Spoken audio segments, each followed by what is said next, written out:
अस्सलाम वालेकुम viewers, welcome to my channel. आज हमारे किचन में एज़ यूजुअल आपको बहुत ही फ़ायदेमंद टिप्स बताने जा रही हूँ, जिसकी वजह से जब आप मक्खन से घी बनाएंगे या मलाई से घी बनाएंगे तो आपका घी का एक कतरा भी ज़ाया नहीं होगा। जैसे कि हमारी लेडीज़ बनाती हैं और बहुत सारा घी जो उसकी छाछ के अंदर या उसके रिमेन्स के अंदर रह जाता है और वो वेस्ट हो जाता है, और उसको बचाने का बहुत ही अच्छा तरीका ये मेरी मदर यूज़ करती थी और मैंने सोचा कि आपके साथ भी शेयर किया जाए। तो आइए तमाम टिप्स एंड ट्रिक्स के साथ शुरू करते हैं। सबसे पहले मेरे पास यहाँ पे मलाई है जो कि 1 वीक की मेरे पास जमा हो गई थी, तो रूम टेम्परेचर पे है ये। इसको बनाने के लिए, घी बनाने के लिए आपको यकीनन बहुत सारे तरीके पहले से पता होंगे, इसलिए मैं इसके ऊपर बहुत ज़्यादा टाइम वेस्ट नहीं करूँगी। और इसको आपने इसी तरह से रूम टेम्परेचर पे मिक्स कर लेना है। जब इसमें हल्की सी कर्डिंग स्टार्ट हो जाए, यानी इस तरह की फुटकियाँ बन जाए, तो आपने सबसे पहले इसमें थोड़ा सा गर्म पानी डालना है। रिमेंबर कि जब भी हम इसमें गर्म पानी डालते हैं ना, तो गर्म पानी डालने का फ़ायदा ये होता है कि इसकी जो छाछ है वो इसके अंदर बहुत ज़्यादा मिक्स नहीं होती। ये देखें, आपको नज़र आ रहा होगा कि हल्की हल्की फुटकियाँ ऊपर आ गई हैं और यकीनन इसकी जो छाछ होगी वो नीचे बैठ जाएगी। तो ये भी एक टिप था। डायरेक्टली आप इसमें बर्फ़ नहीं डालेंगे, आप इसमें पहले थोड़ा सा गर्म पानी डालेंगे, तकरीबन 1-1.5 कप। तो उसके बाद आपने इसको ठंडा करना है। पहले इसको फेंट लेना है थोड़ा सा, और बहुत ज़्यादा विप भी नहीं करना, वरना ये विपिंग क्रीम की तरह फूलना शुरू हो जाएगी।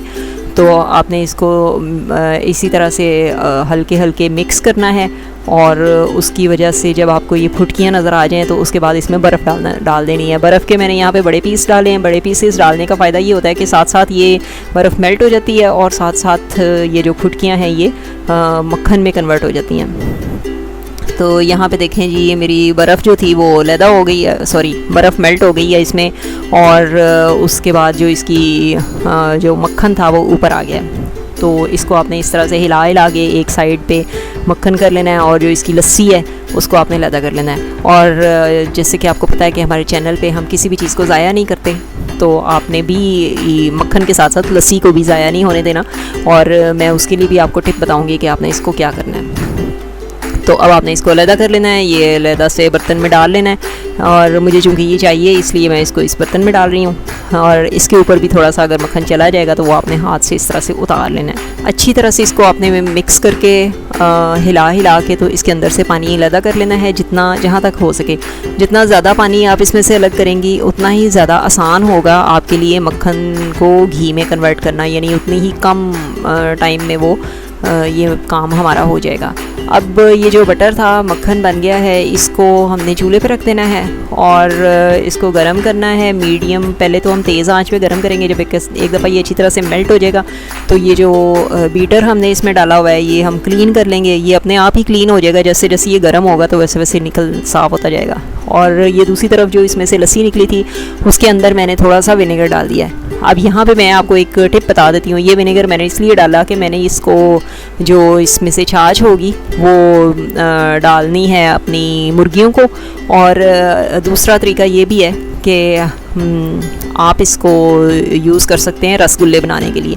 तो और रसगुल्ले बनाने के लिए अगर आप इसको यूज़ करना चाहते हैं तो उसकी रेसिपी भी मैंने अपलोड की हुई है, वो मैं आपको आई बटन में लिंक दे दूँगी, आप वहाँ से जाके देख सकते हैं। दूसरी तरफ हमारा ये जो मक्खन था वो भी पक रहा है मीडियम फ्लेम के ऊपर, और पकते पकते वो घी बन गया था। और घी बनने के बाद मैंने उसको छान लिया था। तो उसके बाद की ये वीडियो है, दरमियान वाली वीडियो मैंने रिकॉर्ड नहीं की ताकि वीडियो लंबी ना हो जाए। तो उसके बाद ये शक्ल आ जाती है पतीली की, और देखें, आप देख सकते हैं इसमें मैंने पानी डाल दिया है, घी निकाल लिया और पानी डाल दिया, और सारे का सारा जो इसका जो जली हुई छाछ थी वो भी इसके अंदर ही है। और ये देखें, आपको नज़र आ रहा होगा कि पानी के ऊपर काफ़ी सारा अभी भी घी इसके अंदर बचा हुआ है, ये छाछ के अंदर होता है। अब मैंने इसको कुक करना है चूल्हे के ऊपर रख के, आपने इसको बॉयल करना है इसी पानी को, और उसके साथ ही साथ आपने इसके अंदर 1/2 टीस्पून बेकिंग सोडा डाल देना है। ये मेरा छोटा चम्मच था इसलिए मैंने ये 2 दफ़ा डाला है। आपने कुल मिला के 1/2 टीस्पून के करीब इसमें बेकिंग सोडा डालना है, और बेकिंग सोडा डालने की वजह से ये और ज़्यादा फूलेगा। तो आपने इसको उसके बाद 1 से 2 मिनट तक कुक करना है, और इस तरह का कोई सा भी चम्मच ले लें तो आप इसको हिलाएंगे तो ये सारे की सारी जो छाछ इसके नीचे जमी हुई है वो सारी अलग हो जाएगी।